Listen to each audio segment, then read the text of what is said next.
사복음 2장 13절부터 25절의 말씀 봉독합니다. 유대인은 유월절이 가까운지라 예수께서 예루살렘으로 올라가셨더니 성전 안에서 소와 양과 비둘기 파는 사람들과 돈 바꾸는 사람들이 앉아 있는 것을 보시고 노끈으로 채찍을 만드사 양이나 소를 다 성전에서 내쫓으시며 돈 바꾸는 사람들의 돈을 쏟으시며 상을 엎으시며 비둘기 파는 사람들에게 이르시되 이것을 여기서 가져가라. 내 아버지 집으로 장사하는 집을 만들지 말라 하시니 저들이 성경의 말씀에 주의 전을 사모하는 열심히 나를 삼키리라 한 것을 기억하더라. 이에 유대인들이 대답하여 예수께 말하기를 네가 이런 일을 행하니 무슨 표적을 우리에게 보이겠느냐. 예수께서 대답하여 이르시되 너희가 이 성전을 헐라 내가 사흘 동안에 이루키리라. 유대인들이 이르되 이 성전은 46년 동안 지었거늘 네가 3일 동안에 이루키겠느냐 하더라. 그러나 예수는 성전된 자기 육체를 가리켜 말씀하신 것이라. 죽은 자 가운데서 살아나신 후에야 제자들이 이 말씀하신 것을 기억하고 성경과 예수께서 하신 말씀을 믿었더라. 유월절에 예수께서 예루살렘에 계시니 많은 사람이 그의 행하시는 표적을 보고 그의 이름을 믿었으나 예수는 그의 몸을 그들에게 의탁하지 아니하셨으니 이는 친히 모든 사람을 아심이요 또 사람에 대하여 누구의 증언도 받으실 필요가 없었으니 이는 그가 친히 사람 속에 있는 것을 아셨음이라. 아멘. 유대인의 이 유월절에 성정 정결케 하시는 그 유대인의 유월절, 그 가까운 때가 이제 예수님께서 거기에 가시는 때인데, 그것이 이제 13절부터 시작되고 있습니다. 우리 같이 보시죠. 유대인의 유월절이 가까운지라 예수께서 예루살렘으로 올라가셨더니, 아멘. 이렇게 하필이면 왜 예수님이 가시는 일이 뭐 유월절이면 유월절이지 왜 유대인의 유월절을 썼는가? 아니 그것이 완전히 다른 거예요.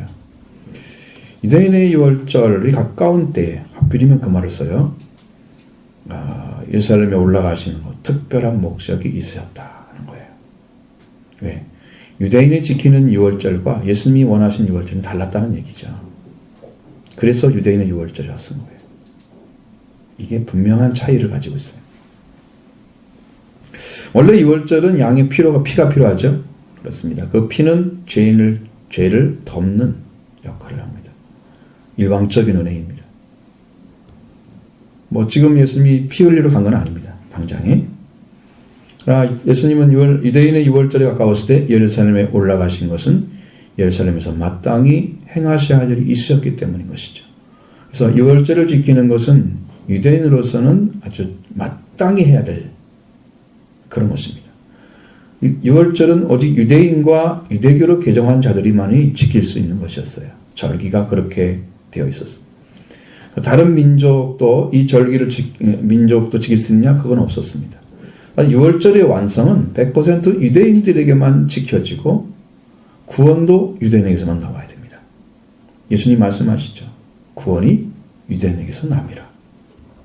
어쩔 수 없는 거예요. 거기서 시작됐기 때문에 거기서 나와야 돼요. 근데 어차피 유대인들만 지키는 유월절인데 왜 하필이면 유대인의 유월절이라 하고 썼을까? 그렇죠. 유월절을 지키신 하나님의 말씀과 상관없이 진정한 유월절을 지키지 않는 그런 모습을 그들이 보여줍니다. 그 목적을 상실한 채 의례적인 행사 차원에서 유월절을 지키고 있었다는 것을 요한은 보여주기 위해서 그 유대인의 유월절이라고 그렇게 쓴 것입니다. 사실상 유월절을 주신 하나님의 목적은 잊어지고 형식적으로 지키는 유월절에 예수님께서 올라가신 이유는 바로 그 유월절을 회복시킬 뿐 아니라 완성하기 위해서 가신 거예요. 당시 팔레스타인이나 아니면 디아스포라 유대인들이 그리고 이방인 개종자들이 성년이 되면 누구나 유월절 절기를 지키기 위해서 예루살렘을 방문합니다. 예수님도 그 중에 한 분으로 들어가신 거예요. 보기에는 다른 사람들은 기록할 필요가 없는 거죠. 예수님이 가신 것은 예수님이 그들과 달랐던 것은 유월절을 완성으로 오신 생지를 좋아하는 어린 양이셨기 때문이죠. 그래서 가신 거예요. 죄를 위해서 준비하셨던 분이 곧 오늘 유대인의 유월절에 가까운 그 시점에 예루살렘에 올라가신 바로 예수 그리스도였다는 거예요. 그러나 거기서 죽으실 일이 없기 때문에 그래서 표정만 나타내시고 그냥 거기서 일을 안 하신 거예요. 돌아가시지 않으셨죠. 유월절을 지키기 위해서 준비되어 있어야 할 바로 그 예루살렘 성전에 강도의 소굴처럼 소와 양과 비둘기로 가득 차 있었다는 거죠. 그 장사하는 집이 되어 있었습니다. 14절로 16절을 같이 보겠습니다. 성전 안에서 소와 양과 비둘기 파는 사람들과 돈 바꾸는 사람들이 앉아 있는 것을 보시고 노건으로 채찍을 만드사 양이나 소를 다 성전에서 내쫓으시며 돈 바꾸는 사람들의 돈을 쏟으시며 상을 엎으시며 비둘기 파는 사람들에게 이르되 이것을 여기서 가져가라. 내 아버지의 집으로 장사하는 집을 만들지 말라 하시니. 아멘. 자, 성전 안에 소와 양과 비둘기 파는 사람들, 돈 바꾸는 사람들이 앉아 있었다는 거예요. 성전은 토히에론이라는 단어를 사용하면 이건 뭐냐면 원래는 나스란 단어를 사용합니다. 여기 안에 앉아있는 사람들이 지금 성전이라는 것은 건물을 가리키는 토히에론이라는 단어를 사용합니다. 이방인들도 들어갈 수 있는 성전 언덕이나 성전의 바깥 뜰을 나타내는 것입니다. 그래서 성전, 여기서 소경과 전원자들이 예수님께 나와서 고침을 받았다. 그럼 이방인들을 가리키는 거죠. 아이들도 거기서 나와 기뻐했던 곳이 바로 거기입니다. 성전 바깥들. 성전에 나왔다는 것은 이제 성소에 들어갔다는 얘기는 아니고요. 그 밖에 있었다는 거죠. 자, 토히에론, 즉 성전 바깥 마당. 이방인들도 들어올 수 있는 곳. 그곳인데 그곳에도 뭐가 와 있었어요? 소와 양과 비둘기가 함께 환전상들이 들어와 있다는 거죠. 그럼 뭐가 문제가 생기겠어요? 이방인들이 들어야 할 그곳을 이방인들은 잃어버리게 되는 거죠. 첫 번째. 그리고 두 번째는 원래 제물로 쓰일 소와 양과 비둘기는 성전 안에 들어올 수가 없는 것입니다. 제물로 드려질 때만 들어오는 거예요. 만약 제물로 쓰일 것이 아닌 것이 들어와서 점령하고 있다. 그것은 단 한마디로 다른 말을 필요가 없는 게 장사를 위한 것이죠. 그리고 이방인들이 들어갈 그것을 강제 점령해서 하나님의 주신 목적을 더럽히고 있는 거예요. 자, 그러니까 하나님께서 온 일을 구원하려면 이방인도 포함해야 하잖아요. 유대인이 많아요, 이방인이 많아요. 이방인이 훨씬 많잖아요. 유대인은 가지고 썼었잖아요. 그 많은 사람들이 들어올 수 있는 것을 막아버리는 똑같은 역할을 하는 거예요. 하나님이 분노할 수밖에 없는 거죠. 예수님이 그걸 봤을 때 분노할 수밖에 없는 거예요. 하나님께 예수님을 보내서 구원하고자 하는 하나님의 목선자의 그 목적을 방해하는 역할을 상징적으로 보여주는, 안 된다는 거잖아요. 예수 그리스도 보실 때는 성전 안에서 장사하고 있는 자들은 하나님을 경외하는 마음이 없었습니다. 오히려 그걸 팔아서 자기 경제적 이익의 도구로 사용하고 있습니다. 이들은 성전을 더럽힐 뿐 아니라 성전, 하나님의 전에서 이루어져야 할 성령이 거하시는 집을 직접적으로 방해하는 그런 자들. 그렇기 때문에 그들은 거기에 있어서는 안 되는 거예요. 소와 여단과 비둘기는 번제를 드리면서 화제에 쓰이는, 그래서 하나님께 선택하시고 명령하여 주신 제물들입니다. 이것을 판매하거나 외지의 돈을 바꿔서 그 자리에 제사를 드릴 수 있도록 제물을 구입하기 위해서 환전상이 필요하죠. 제물로 쓰일 소와 양도 비둘기도 필요했죠. 그럼 바깥에 놔야죠. 성전 안에 들어오면 안 되죠. 이들의 필요를 채워주면서 차익을 챙기는 자들. 하나님께 드리기 위해서 성전에 들어온 것이 아니라 자기의 이익을 위해서 성전 안에 들어온 자들이에요. 그럼 오늘날도 예수를 믿으면서 예수님으로 장사하는 사람은 누구예요? 그 제물이 되셔서 제물로 우리를 구원하신 예수 그리스도와 함께 나도 그 예수 그리스도에서 하나님의 거룩한 자녀로 나갈 수 있는 길을 찾은 사람들이 이 복음을 전해야 장사꾼이 안 되는 거예요. 근데 그것은 모르고 그냥 산 짐승도 괜찮아, 다 들어와, 누구든지 들어도 있어. 물론 누군 다 들을 수 있습니다. 예수님 말씀 따르면. 수고하고 먹은 사람 다 오라고 그랬죠. 그러나 뭐 누구 다 예수님 안에 가는 게 아니고 누구나 예수 그리스도에 가는 게 아니에요.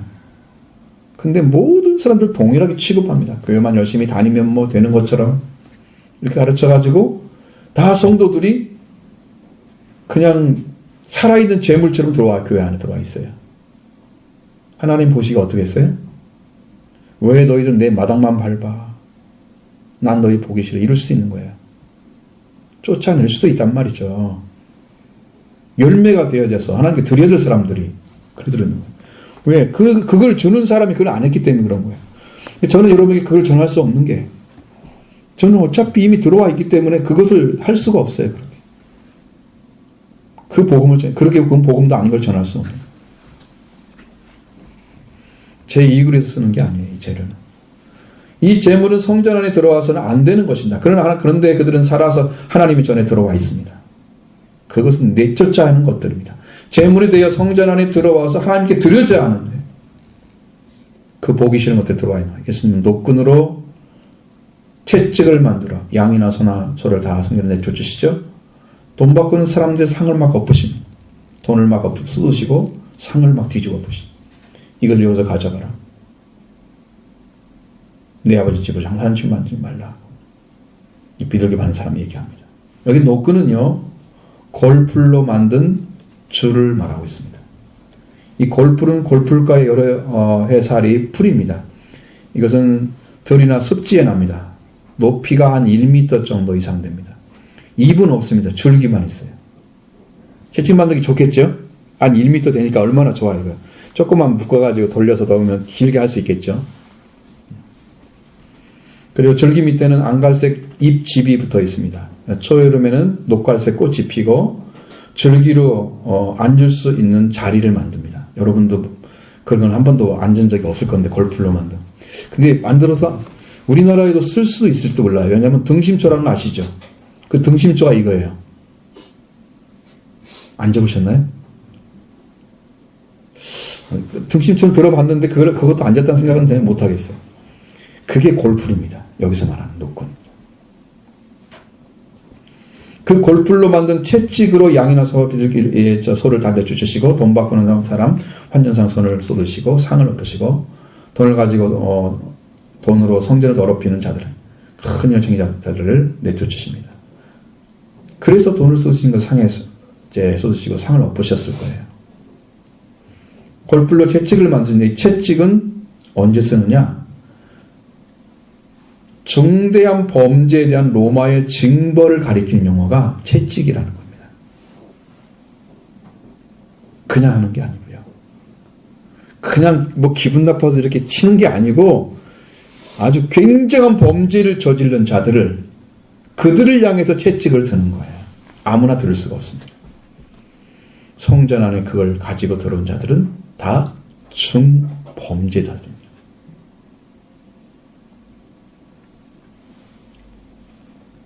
비둘기 파는 사람들에게 말씀하시길 이것을 여기서 가져가라. 내 아버지 집으로 장사하는 집을 만들지 말라고 하셨습니다.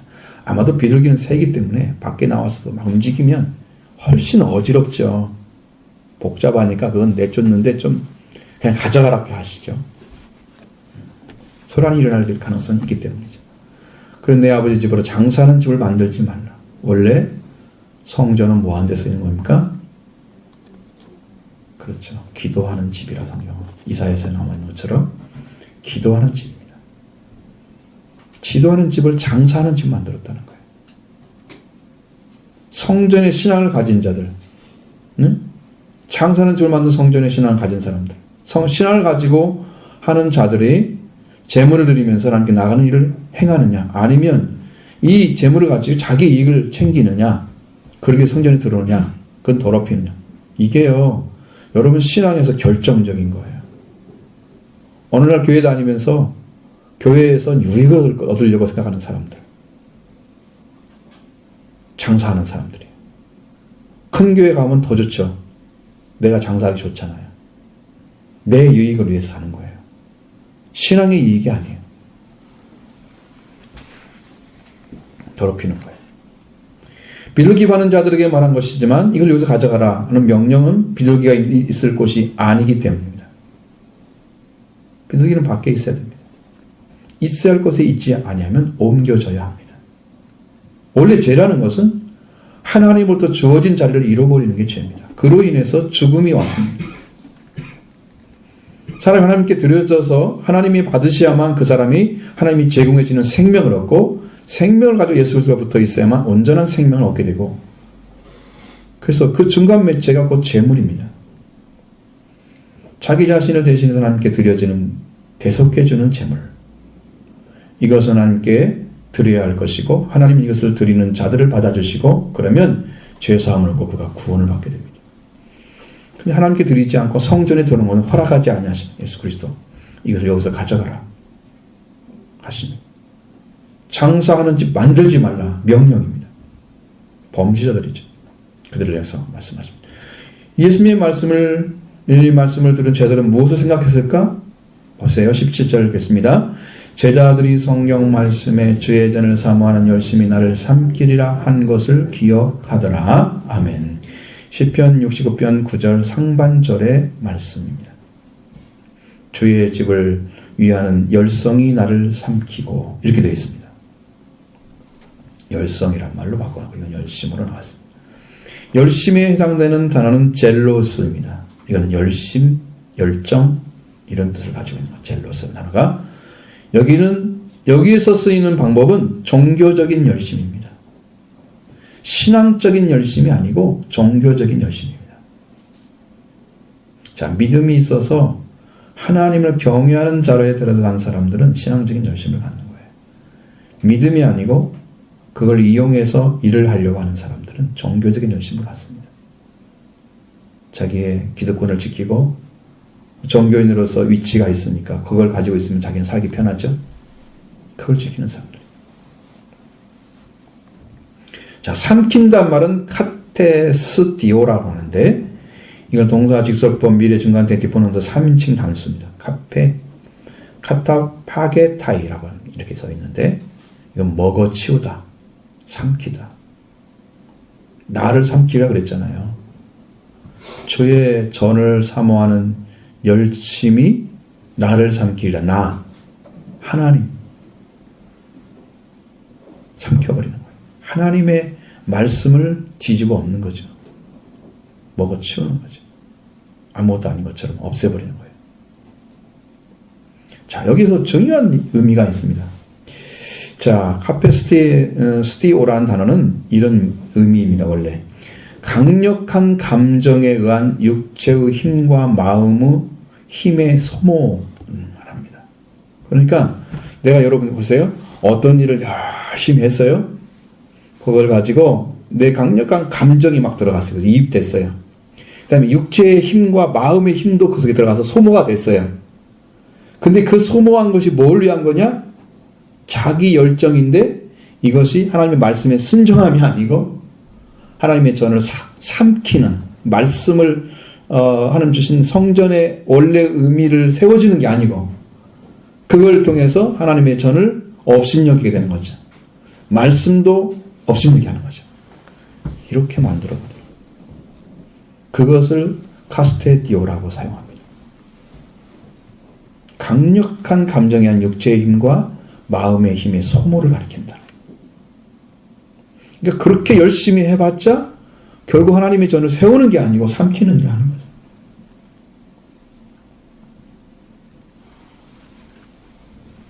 그러면 이렇게 한 사람이 누구겠어요? 소와 비둘기 양을 팔고 있는 사람들일까요? 아니면 주의 전을 사모하기, 정결하기 위해서 소와 양과 비둘기를 내보내고 환전상을 내보내신 예수님이 있을까요?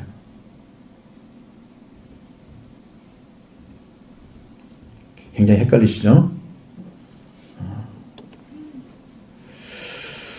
바로 재물을 판매하는 자들이었습니다. 이들은 열정이고 주의전을 삼키고 있습니다. 성전, 나를 삼킬 것이다. 그들의 열정은 하나님의 양교시 아니고 종교적인 열정인 것 때문에 그것을 제사를 드려야 하는 자들을 상대로 판매하고 있었던 그들의 강력한 감정이 이입되고 그러면 육체, 마음의 힘이 다 써버리는 그걸 위해 써버리는 거예요. 여러분 육체의 힘이나 아니면 마음의 힘이나 우리가 가지고 있는 모든 것은 힘을 다하여 하나님을 사랑하라 그랬죠. 하나님을 위해서 쓰여져야 됩니다. 종교적인 열정이 아니에요. 하나님을 향해서 쓰는 거예요. 하나님을 영화롭게 하게 하나님이 이익되게 위해서 쓰는 거예요. 그들은 그런 열정을 가지고 하나님을 삼키는 일을 했습니다. 예수님은 내 아버지 집으로 장사하는 일 만들지 말라고 그랬어요. 하나님의 집은 기도하는 집이기 때문입니다. 예수님은 누구나 들어와 장사하고 그걸 더럽히는 것을 용납하지 않으신 거예요. 오늘날도 예배 자체를 집중하고 하나님을 삼하지 않는 그런 열정을 타고 있는 교회들, 지금 성전의 뜰에 제물로 바쳐진 것이 아닌 살아있는 제물을 드려놓은 것 같은 것이에요. 장사하는 집이죠. 여러분들 이렇게 신앙생활 하고 있음을 성령께서 말씀해 주시는 분들, 아직도 그 감각도 없는 분들은 다 회개하셔야 됩니다. 이게 무슨 말인지. 이 일을 행하신 예수님께서 유대인들은 네가 이런 일을 행하니 우리에게 표적을 보여달라고 얘기합니다. 18절 보십니다. 이에 유대인들이 대답하여 예수께 말하기를 네가 이런 일을 행하니 무슨 표적을 우리에게 보이겠느냐. 아멘. 유대인들의 요구가 뭐냐면 바로 예수님께서 성전을 정결하게 하는 것에 대해서 적극 동조하고 함께 참여하면 그걸 위해 주님에서 전을 관리해야 된다 하는 것이 아니죠. 그것은 우리한테 다 좋은 거였어요. 왜? 종교인들은요, 거기에 바리새인들 포함해서 아니면 제사장들 특별히 이런 사람들은 그 돈을 벌면 아마 분명히 뺏어갈 거예요. 얼마나 이렇게 착취하는 일에서. 그래서 같이 먹고 사는 거예요. 그러니까 그것을 왜 하냐고 그러는 거지. 그 사람들이 진짜 제사장이고 진짜 바리새인 올바른 삶을 살았다면 전에 못 들어오게 하죠. 재물들이. 아니라는 거죠. 그러니까 왜 이런 하냐고 이렇게 오히려 의문을 갖고 있는 거예요.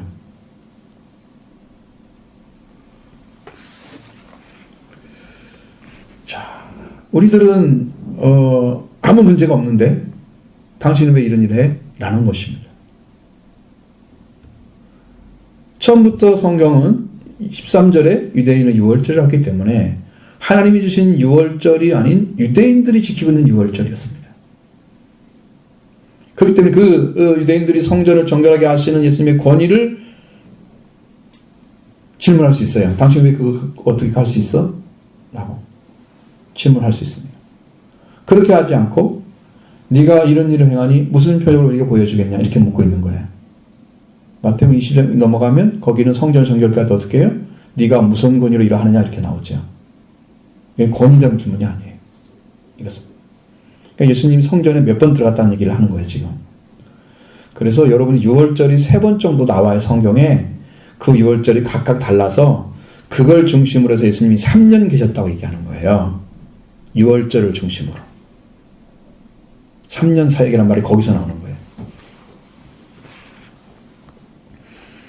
자, 성전에 들어가서 많은 사람들은 되게 명령하고 소와 양과 비둘기를 내쫓고 돈 바꾼 자들의 상을 엎으시고 내줄 수 있는 그런 일을 네가 행했으니까 당신이 이런 일을 행하는데 그 이유가 뭔가? 합당한 표적을 우리한테 보여줘라. 셈의 연을 보여달라고 그랬어요. 유대인들이 당신이 이런 일을 행하니 표적을 달라고 하는 것은 예수님은 거기서 뭐라고 말씀하겠어요? 지금 당장 돌아가실 건 아니거든요. 그러니까 너희가 이 성전을 헐라 내가 사흘 동안에 일으키리라 이렇게 말씀하시는. 다시 19절 보겠습니다. 예수께서 대답하여 이르시되 너희가 이 성전을 헐라 내가 사흘 동안에 일으키리라. 아멘. 자, 예수님은 대답하기를 너희가 성전을 헐라고 그랬죠. 그리고 사흘 동안 일으킨다고 말씀하시는데 여기에 성전은요 히에론이 아니고 나오스라는 단어입니다. 달라요. 히에론은 성전 건물을 가리키는 것들이었어요. 나우스는 보다 전문적인 용어로서 성소를 가리키는 단어입니다. 헬라의 사람들은 그 나우스를 쓸 때 신의 거주지라고 씁니다. 신의 거주지. 신이 살고 있는 곳, 그 집과 같은 거예요. 예수님은 히에로를 안 쓰고요. 나우스를 쓰고 있습니다. 여기서는. 히에로는 거룩한 형용사를 통해서 히에로스라고 합니다. 이건 중성 명사가 되죠. 예루살렘 성전을 이루고 있었던 건물들을 통틀어서 히에로스라고 합니다. 우리는 건물을 지으려고 하는 게 아니잖아요. 나우스를 지으려고 합니다. 히에로스가 아니에요. 따라서 예수님은 나우스를 헐라, 너희가 나우스를 헐라, 내가 사흘 동안에 일으키라, 이렇게 말한 거예요. 그러면 신이 거주하는 거주지가 어디가 있어요? 예루살렘 성전인가요? 아니에요. 예수님, 하나님이 함께 계시는 예수님 안에 신이 거주지죠, 이게. 예수님 안에, 예수님 육체가. 예수님 육체가 신이 거주지입니다. 하나님이 거하시는 집이잖아, 지금. 그 땅이죠. 자, 예수님은 신의 거주지인 자기 자신을 알기. 예수님은 그러면 내가 사흘 동안 일으켜 세울 것이다. 이렇게 말씀하셨습니다. 이 말씀을 들은 유대인들은 비웃었습니다. 20절 보십니다. 유대인들이 이르되 이 성전은 46년 동안의 지었거늘 네가 3일 동안에 일으키겠느냐 하더라. 아멘. 유대인들이 말합니다. 분명히 그러겠죠. 이 성전은 46년 동안 지었거늘 네가 3일 동안 일으키느냐. 이것은 유대인들이 말하는 것도 역시 나우스라는 단어를 씁니다. 이 사람들은 히에로를 쓰는 게 맞는 건데 예수님이 나우스를 쓰니까 똑같이 따라서 나우스를 쓴 거예요. 사실은 안 맞는 말이죠, 이들한테는. 자, 이 성전은 46년 동안 짓고 있었습니다. 실제로. 왜죠? 이 성전은 헤롯에 의해서 재건 중이었습니다. 재건. 다시 세워지는 거예요. 스룹바벨 성전을 다시 세우고 있는 거예요. 그가 이 성전을 건립한 이유는 첫 번째는 그는 건축광이었습니다. 건축을 너무 좋아해. 뭘 만드는 걸 너무 좋아해. 둘째는 성전을 건축을 통해서 재건을 통해서 유대 민족들과 감정을 누그러뜨기 위해서 대립되고 있는 것들이 많거든요. 성전을 지어지면 저들이 나를 좋아할 거야. 감정을 누그러뜨리는 거죠. 그 정치하기가 쉬워지는 거죠. 그 목적인 거예요. 헤롯은 주전 20년부터 19년 사이부터 성전 재건을 시작했다 그럽니다. 착수를 했죠. 그 후에 성전은 주 62년에서 64년 정도 알빈스 총독 때의 시대에 준공이 됐습니다. 몇 년 걸렸어요? 46년이 아니고 아직도 완공이 안 된 상태였어요. 그러니까 지금 예수님께서 계실 때에도 완공한 상태가 아니었습니다. 그러니까 예수님 계실 때도 그랬어요. 헬스를 계산하면 나이와 상관없이 재건축이 진행되는 걸 수 있어요. 우리 잘 이해가 잘 안 될 거예요, 이것이. 46년은 주전 20년과 주 20년 합한 연도입니다. 그런데 주님은 주전 1년에 4살이었습니다. 그래서 예수님 나이가 당시에 30세가량이었습니다. 그게 추정이 가능하고 누가복음에 그렇게 써 있습니다. 예수님의 나이가 30세가량 되더라. 다른 말 할 수 있고 이렇게 써 있거든요. 자, 예수님께서 말씀하시죠. 이 성전을 파괴해라. 내가 사흘 동안에 세울 것이다. 당시 성전을 재건에 동원한 인원이 18,000명입니다. 이 인원이 46년 동안 공사를 진행했던 거예요. 근데 아직도 안 지어졌어요. 그러면 성전 주변을 얼마나 많이 깎고 화려하게 하기 때문에 다 손으로 해야 하잖아요. 그때 뭐 기기가 없잖아. 그러니까 다 수작업이잖아요. 시간이 많이 걸려도 진척은 안 되는 거죠. 엄청난 수고를 했는데 이건 이 정도로 국가적인 아주 엄청난 대형 사업이었던 거예요. 성전 재건이 그냥 보통 일이 아니었습니다. 그러한 사실을 알고 있는 유대인들이 보았을 때 예수님과 하신 말씀 아주 무시하는 태도로 말할 수밖에 없네. 왜? 자기들이 말하는 나우스가 뭐였을까요? 보이는 성전을 생각한 거죠. 여기 신이 거주지다. 예수님은 거기 하나님 계신 게 아니라 내 육체 안에 계신다고 얘기한 건데 그것을 이해를 못하는 거예요. 이 사람들은. 성전을 하는 것에 대해서 유대인들은 아마 생각해 본 적이 없었을 것입니다. 한 번도. 이 성전을 헐릴 것에 대해서 상상도 못했을 것입니다. 그러나 예수님은 그들에게 보여주는 표적은 그들이 생각하는 보이는 성전을 헐고 사람의 힘으로 세우는 것이 아니라 사실을 그들에게 말씀하고 있습니다. 21절 보겠습니다. 그러나 예수는 성전된 자기 육체를 가리켜 말씀하신 것이라. 아멘. 예수님은 성전의 참된 성전 완성을 위해서 말씀하신 거예요. 신의 거주지 뜻하는 성전 나우스. 성전된 자기 육체를 가리키는 단어입니다. 하나님이 거하시는 곳. 예수님 안에서 하나님이 거하셨습니다. 아버지가 나와 함께 하심으로 내가 일을 한다 말씀하고 있습니다. 신의 거주지 맞죠? 나우스. 진리를 말씀하신 거예요. 근데 필로라는 고대 신학자가 있습니다. 그 사람이 영혼은 선한 힘의 성전 내지는 거룩한 것이 되어야 하고 몸은 영혼의 감옥이다 라고 말을 했습니다. 이게 이원론적 인간관입니다. 영혼은 거룩하고 깨끗한 것이 되어야만 되고요. 그 감옥 속에 들어가는 것이 육체에 거하는 거예요. 그래서 육체에서 벗어나면 해방되는 거예요. 이게 이원론적 인간관이. 스토아 학자들은 뭐라고 얘기하냐면 이 몸은 결코 존중할 만하지는 않다. 그러나 신성이 거하는 장소로는 봤습니다. 그래서 사도 요한이 뭐냐면 이 말씀은 아버지와 성육신하신 하나님의 아들 예수 그리스도와 영적 연합에 근거를 하고 있습니다. 그래서 나우스라는 말을 쓰는 거예요. 이 사람들 말한 것처럼 감옥이 아닌 몸이 예수님 그 몸이 하나님의 성령으로 잉태하신 거예요. 하나님의 능력을 덮으셔서 그 아이가 태어난 거예요. 지극히 거룩한 자라 일컬음 받고.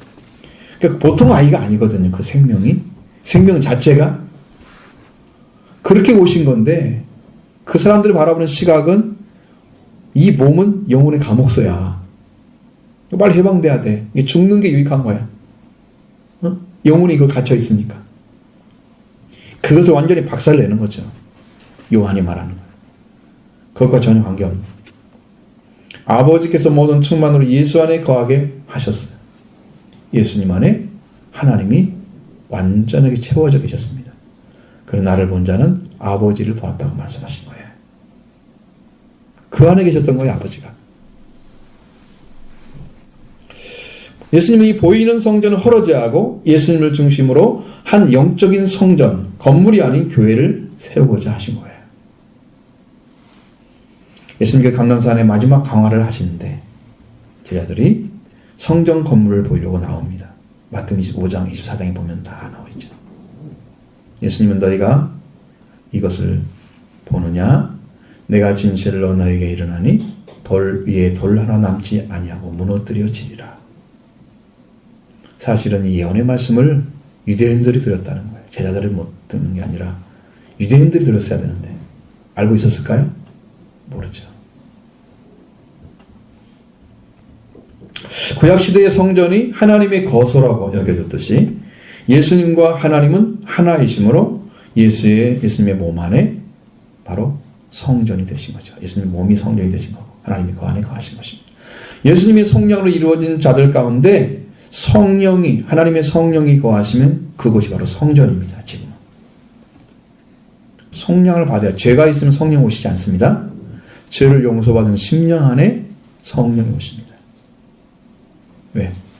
그럼 예수 그리스도의 부활이 그의 생명을 살려서 하나님 성령이 임하도록 길러오시는 거예요.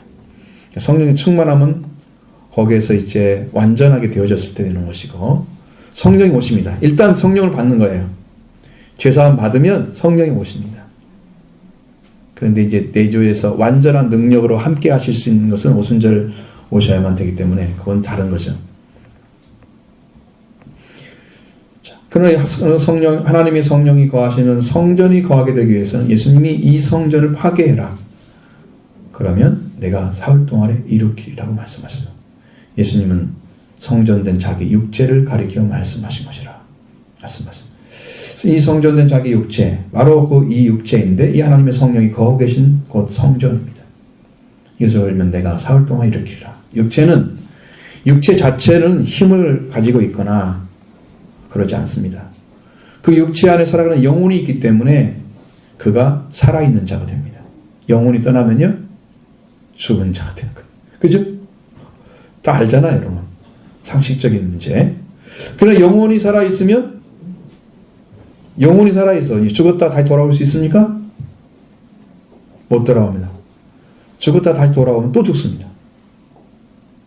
부활은 안 죽어야 돼, 몸이. 그게 부활이에요.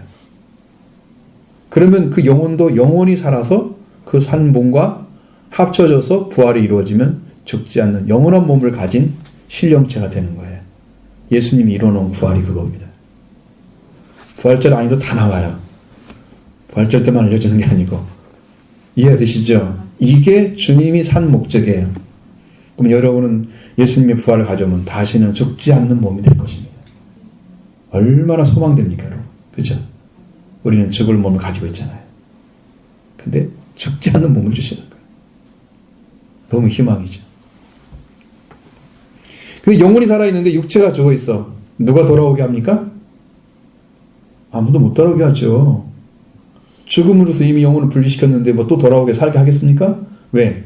그 육체는요, 숨을 쉴 수가 없어도 기진해서 그 안에 영혼을 넣어봤자 다시 살 수가 없기 때문에 떠난 거예요. 다 죽는 사람은. 보면 그렇죠? 아니면 사고로 죽었든지 병으로 죽었든지 똑같아요. 그건 의미는. 그 몸 안에 영혼이 살 수 없기 때문에 간 거잖아요. 근데 그 몸에 또 다시 집어넣는다고? 그러니까 부활은 있을 수 있어요, 없어요? 사람들에게 없는 거죠. 다시 돌아올 수 없는 겁니다. 그 영혼이 살아 하나님이 그 일을 하셔야 됩니다. 그러니까 예수님은 돌아가시면서 뭐라고 하셔요? 아버지께 부탁한 말씀이 내 영혼을 아버지 손에 부탁하나이다. 큰 소리로 말씀하시고 숨을 거두셨습니다. 예수님은 스스로 죽은 것이 아니고 십자가 행복의 죽음을 당하셨어요. 그의 육체는 사람들에 의해서 파괴당한 것입니다. 그리고 그 영혼은 아버지 손에 들어간 거예요. 다시 살게 하시려면 그 파괴된 성전, 몸을 다시 하나님이 살리셔야 되겠죠. 그러면 그 영혼이 돌아와도 살 수 있습니다. 그 집이. 그래서 예수님의 부활은 뭐다? 몸의 부활인 거예요. 영혼의 부활이 아니에요. 영혼의 부활은 어디서 받아야 돼요? 여러분, 지금 여기서 받으셔야 돼요. 영혼의 부활은. 몸의 부활은 예수님이 오실 때 다 받게 됩니다. 그때는 죽지 않는 몸을 다 입게 됩니다. 변화체가 되는 거예요. 부활체가 되는 사람들은 순교한 사람들. 변화체가 된 사람들은 살아서 예수님을 만나는 사람들. 똑같이 부활을 입은 것과 똑같이 들어갑니다. 다시는 죽지 않는 몸이 만들어져요. 성경 말씀하신 말씀대로 죽은 자 가운데서 사흘 만에 다시 살아날 것이라고 말씀하셨으면 이 말씀 예수님의 예언대로 하나님께서 이루셔서 그를 죽은 자 가운데 다시 살리셨습니다. 하나님의 영광이 그 속에 임했기 때문에 그 이루어진 거예요. 하나님의 영광으로 다시 살리심을 받으신 예수님, 이 예수님으로 인해서 속죄가 이루어진 자녀들이 되게 하고 그로 말미암아 온 인류가 하나님 안에 살아가는 길을 예수님이 열어놓는 것이 바로 이 성전을 헐라 사흘 만에 타올 동안 이렇게 이 말씀인 거예요. 그것이 그거예요. 예수님이 성전을 헐라고 하셨던 것은 이유가 내가 3일 동안 일으키려고 하기 때문에 그것은 놀랍고도 놀라운 일뿐이 아니라 모든 인류가 다시 하나님과 관계가 회복 부활돼서 영생을 얻고 영광을 얻는 이것이 우리 교회가 추구하는 방식이죠. 올바른 관계, 하나님과 올바른 관계가 교회를 이끌어가는. 그럼 여러분들이 이 하나님과 올바른 관계에 딱 돌아오면 여러분이 산자가 돼서 하나님의 목적에 맞게 살아줄 겁니다. 이것이 안 된 사람들은 아직도 인간적인 생각이 꽉 차 있으니까 내 목적에 살겠죠. 내 원하는 대로 신앙생활 하겠죠. 그러니까 신앙이 성장하겠습니까? 이 안에 들어온 사람만 성장합니다. 이게 다른 거예요. 이렇게 이 말씀을 이해한 유대인들은 아무도 없었어요. 보이는 성전을 헐라고 하신 것처럼 마치 46년 동안 18,000명의 인원이 동원됐어. 아직도 미완성의 성전인데 네가 사흘 만에 이렇게 했다고? 한 사람도 안 믿었죠. 비웃은 거죠. 그러나 예수님의 육체가 파괴돼서 피를 흘리고 속죄제물, 화목제물로 드려지고 우리 죄를 사하시는 구속하신, 그리고 우리의 죄를 모든 죄를 덮어주신, 우리 죄를 용서하시고 하나님 관계에 들어가도록 하셔서 우리는 이제 하나님의 자녀로 되는 권세, 자녀가 되는 권세, 엑수시아를 이루게 하신 거예요. 그러니까 예수님이 속죄가 없이는 안 되는 거예요. 이 하나님의 영광 가운데 부활하심으로써 우리가 부활을 이루게 하시는 그 일을 이루시려고 말씀하신 거예요. 이렇게 이루시겠다고 약속하신 거죠. 그 말씀입니다. 그곳에 있는 제자들은 어떻게 했어요? 잘 몰랐던 것이죠. 22절 보겠습니다. 죽은 자 가운데서 살아나신 후에야 제자들이 이 말씀하신 것을 기억하고 성경과 예수께서 하신 말씀을 믿었더라. 아멘. 예수님께서 죽은 자 가운데 살아나신 후에 제자들이 이 말씀을 기억하고 믿어서 성경과 예수님 말씀을 믿었다 그랬어요. 여러분, 우리의 신앙이 무엇 때문에 믿지 못하는가? 그것이 무엇인가? 그것은요, 그것이 사실적으로 보면 무엇인가를 모르기 때문에 못 믿는 거예요. 근데 우리가 아무리 그를 가르쳐줘도요, 이성으로 이해할 수 있는 부분이 아니에요. 그럼 뭐 때문에, 뭐만 알 수 있냐면 믿음으로만 알 수 있어요. 믿음으로 하나님이 모든 세계 하나님이 창조된 걸 네가 안다고 하는 것처럼 우리 예수님의 죽으심과 부활도 우리가 믿음으로 받아들여서 그 지식 때문에 사는 거거든요. 그게 산자가 되는 거거든요. 아무도 알 수 없어요. 제자들이 믿을 수 없던 것도 역시 마찬가지. 예수님께서 성전을 헐라 사흘 동안 일으키리라 하신 말씀이 헤롯 성전이었는지 예수님을 말씀하시는 그 몸을 가리키는 뭔지 이해할 수가 없었던 거예요. 그들도. 유대인과 비슷한 면이 있죠. 그러나 예수님 말씀도 또 다른 면도 있죠. 이 두 가지가 이렇게 있어가지고 이게 뭘 말하고 있지? 안 믿어집니다. 언제 알았죠? 예수님이 죽은 자 가운데 살아나셨을 때 그게 알아졌다는 거죠. 그래서 믿어진 거예요. 그러면 우리의 믿음도 어때요? 우리의 믿음은 예수님 죽은 자 가운데 살아나셔서 지금 다 선포되고 있잖아요. 그 말씀이. 그러면 여러분은 지금은 다 믿고 있어야 돼? 안 믿고 있어야 돼? 제자들은 그때 안 이루어졌기 때문에 못 믿었지만 지금은 이루어졌는데 왜 못 믿고 있어요?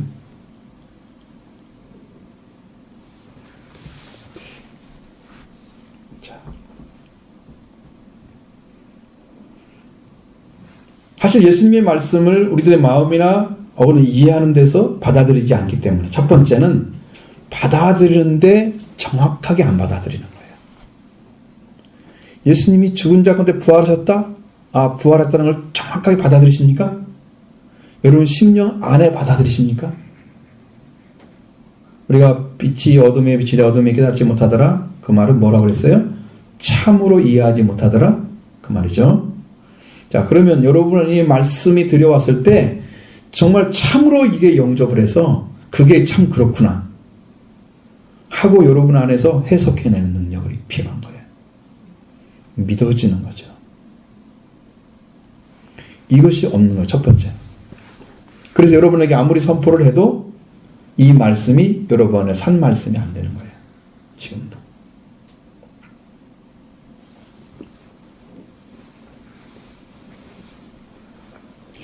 또 믿어지지 않는 이유를 받아들인다 할지라도 이루어진 사실, 즉 예수님이 죽으심과 부활하심을 안에서 이루어질 때만 믿어지는 것이기 때문에 야 그거 믿어 라고 말은 할 수 있어요. 이렇게 이루어진대 라고 얘기할 수 있어요. 그런데 실체가 없으면 그건 그림자에 불과한 거예요. 그림자가 가지고 실체를 알 수 있습니까? 모르죠. 그러니까 예수님 와서 실제로 내 안에 죽으심과 부활이 내 것이 되어져서 내 죽음을 위해서 예수님 돌아가셨고 내 하나님 관계에 세우시기 위해서 부활하신 그 예수님 여러분 안에 들어와서 일을 한 사람에서 다 해줘야 되는데 그것을 모르면 아무리 얘기를 해도 못 알아듣는다고 말이에요. 그래서 제자들 같이 믿는 신앙만이 최고인 거예요. 왜? 그 예수님이 부활하신 이후에 그게 믿어졌다 그랬죠. 그럼 여러분 안에도 예수님의 부활이 와야 됩니다. 그 뒤에 믿어지겠죠. 그러니까 부활절은요 따로 있는 게 아니에요. 지금 이 시간에도 부활절이에요. 영적으로. 날이 아닌 거죠. 자, 예수님께서 6월절에 예루살렘에 계셨습니다. 그리고 많은 예수님의 표적을 행하시고 사람들이 믿었다고 말씀합니다. 자, 23절부터 25절의 말씀입니다. 6월절에 예수께서 예루살렘에 계시니 많은 사람이 그의 행하시는 표적을 보고 그 이름을 믿었으나 예수는 그의 몸을 그들에게 의탁하지 아니하셨으니 이는 친히 모든 사람을 아시며 또 사람에 대하여 누구의 증언도 받으실 필요가 없었으니 이는 그가 친히 사람 속에 있는 것을 아셨음이니라. 아멘. 자, 이제 드디어 6월절이 됐습니다. 자, 예수님께서 예루살렘에 들어가셔 계셨죠? 많은 사람들이 예수님이 행하시는 표적을 보게 됐습니다. 그리고 그의 이름을 믿었다. 그 이름을 믿었다는 얘기는 그가 오실 자라는 걸 알았다는 거예요. 엄청난 발견이죠. 하나님 보내신 자인 걸 알았다는 것이죠. 그러나 예수님은 그들에게 자신을 위탁하지 않았다. 우리 성경은 의탁하지 않았다 써 있지만 원어로 보면 위탁하지 않았다. 왜? 그 이유는 그들을 친히 아셨기 때문입니다. 믿는 자들 가운데 예수님 계시면서 그들의 집에서 기거할 수 있었을 거예요? 왜? 예수님을 믿으니까 영접할 거 아니에요. 우리 집 좀 오세요. 들어보세요. 같이 좀 이야기 좀 나누시죠. 안 가시는 거예요. 같이 식사도 하는 거예요. 사람들 다 알았어요. 원래 위탁이라는 단어를 보면 남에게 사물이나 사람의 책임을 맡긴다는 거예요.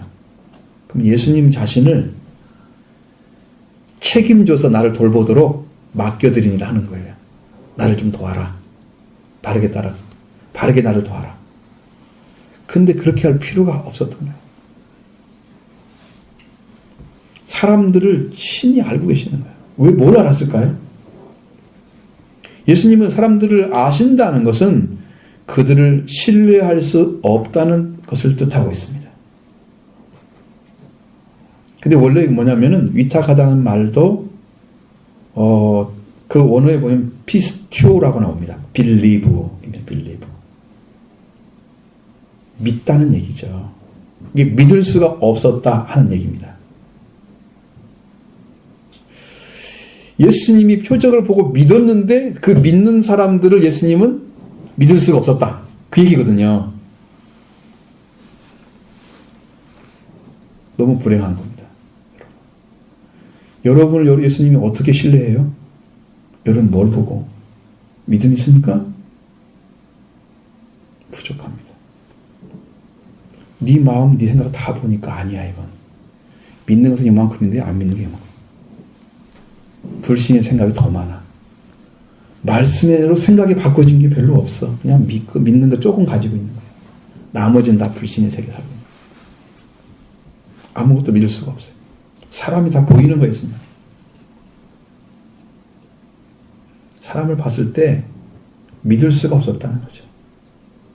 6월절에 예수님이 예루살렘에 행하시는 많은 표로 사람들을 그 이름을 믿었지만 그 구약에 약속하신 말씀을 모실 분이라는 그 말씀을 믿은 거죠. 그럼에도 불구하고 자기는 예수님은 그들에게 자신을 위탁하지 않았다. 예수님은 사람을 믿을 수가 없기 때문이었습니다. 사람은 주님의 사랑의 대상이시지 믿음의 대상이 아닙니다. 여러분은 사랑을 받아야 할 자들이었던 것이죠. 왜 아직 주님을 온전하게 순종해서 자기 목숨을 내어줄 정도로 순교를 각오하고 그렇게 헌신된 사람이 없었다는 거예요. 그 중에는. 그 모습이에요. 그 딱 보이는 거예요. 그래서 하나님과 절대 관계될 때까지는 사람은 언제든지 변할 수가 있습니다. 변한다는 것은 변질까지 가게 된다는 거예요. 사상이나 세상의 풍조에 많은 영향을 받죠. 요즘에는 많은 교회들이 그 시술을 해가지고 그걸 녹화를 해서 예배를 내보내잖아요. 대형 교회들 딱 보면 사람들이 와 하면서 거기에 말씀을 듣잖아요. 그러니까 어떤 목사의 영향은 굉장히 많이 받아요. 그런데 예수님의 영향은 극소수거든요. 진짜는 예수님을 통해서 영향을 받아야 되는데 목사에게 받는 거예요. 변합니까? 그들이 목사만 밟고 변합니까? 하나님의 말씀이 들려와야 변합니다. 본질이. 예수 그리스도의 말씀이 들려와야 변하는 거예요. 확실하게만 바뀌지 않으면 나도 언제든지 변할 수 있는 사람이 되는 거예요. 종교 지도자들의 영향은 엄청납니다. 그래서 예수 그리스도를 중심으로 예수 그리스도만 믿고 예수 그리스도를 길을 따라서 신앙생활을 해야 하는 그 사람들, 철저하게 자기는 죽고 말씀에 복종할 수 있는 위치를 찾아낸 사람들이 없었던 거예요. 그 속에는. 자기를 부인하고 십자가의 길을 걷는 자가 제자의 길인데 없었던 거예요. 한 사람도. 그러니까 따르라고. 그들에게 나를 이렇게 해서 나를 좀 도와줘라. 위탁해서 나를 좀 도와주면 여러 가지 이제 돈 여러 가지겠죠. 예수님 수행하거나 아니면 뭐 도와야 할 물품들 다 같이 나르거나 이야기를 할 때 같이 옆에 있거나 많죠. 하나도 할 사람이 없는 거예요. 그것뿐만이겠어요. 예수님은 여호에겐 굴이 있지만 나는 머리 들 곳도 없다고 말씀하고 있는 정도인데 사람들이 예수님을 정말 모르는 거예요. 너무 안 따르는 거예요. 자기 중심 살고. 그래서 위탁할 수가 없었던 거예요. 여러분 얼마나 슬픈 일입니까 이것이. 오직 우리가 의지하고 따를 수 있는 분은 예수 그리스도밖에 없었던 거고 본인 자신만이 믿을 수가 있었어요. 다른 사람 믿을 수가 없었던 거죠. 그 다음에 예수님은 자신을 위탁하지 않을 뿐 아니라 사람에게 증언을 받으실 필요도 없으셨다고 그랬어요. 두 번째, 예수님은 친히 사람 속에 있는 것을 다 알았다는 거죠. 증언이 필요 없다는 것은 사람들이 믿고 있는 표현 자체가요 부정확해요. 어떤 부분은 맞는데 어떤 부분은 안 맞아요. 표현 자체가. 그의 말도 완전한 말을 가지고 있지 않습니다. 그러니까 사람들이 그 말을 했을 때 예수님이 하신 말씀처럼 하나님의 말씀이 되지 않습니다. 인간의 말 어느 부분까지만 딱 가고 거기서 못 가죠. 그래서 하나님이 하신 말씀이 아닌 거죠. 그러니까 인간의 말도 증언도 들을 필요가 없어요. 난 이렇게 믿고 있어요. 그건 안 믿는 사람에겐 좀 돼. 그게 도움이. 응? 그런데 예수님한테 도움이 안 되는 거예요. 증언 들을 필요가 없어요. 네가 이거 믿었다는 거? 그거 안 되는데 그거 가지고. 예수님 다 아는 거예요 벌써. 증언도 들을 필요가 없어요. 네 말 안 들어도 돼. 저도 가끔 그런 말을 하잖아요 여러분한테. 근데 교만해서 하는 얘기가 아니라 실제로 그렇단 말이에요. 실제로. 영으로 보면. 그래서 그런 거예요. 타당한 어떤 이유가 있어요. 예수님이 하신 말씀은.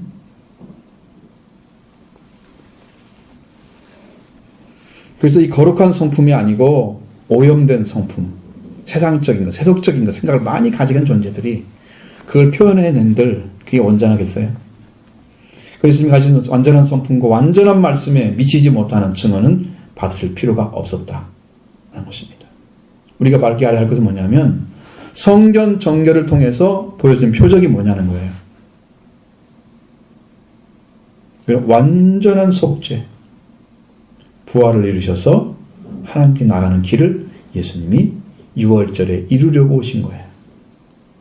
그 표적을 유대인들이 믿었으면 얼마나 좋겠습니까? 예수님이 부활하신 후에 40년이라는 세월을 주었습니다.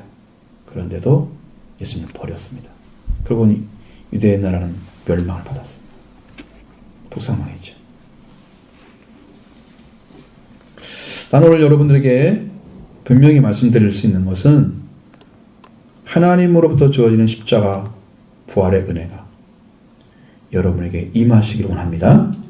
그러면 주님의 영광을 보리라. 믿으면 주님의 영광을 보리라. 약속의 말씀을 주셨기 때문에 제가 선포하는 겁니다. 여러분이 이 부활절 그리고 사경회를 통해서 주시는 말씀을 정말 온전하게 영접하면 주님의 영광이 나타날 줄로 믿습니다. 이것은 부활의 역사예요. 성령을 씹는 우리가 성탄절에 주었던 그 은혜보다 훨씬 큰 거. 근데 받게 되면 엄청난 거죠. 하나님 왜 그렇게 나에게 말씀하시는지 잘 모르겠지만 절기를 통해서 일하시는 것 같아 보니까 그러니까 여러분 준비하셔서 여러분 그날에 들어가기를 바랍니다.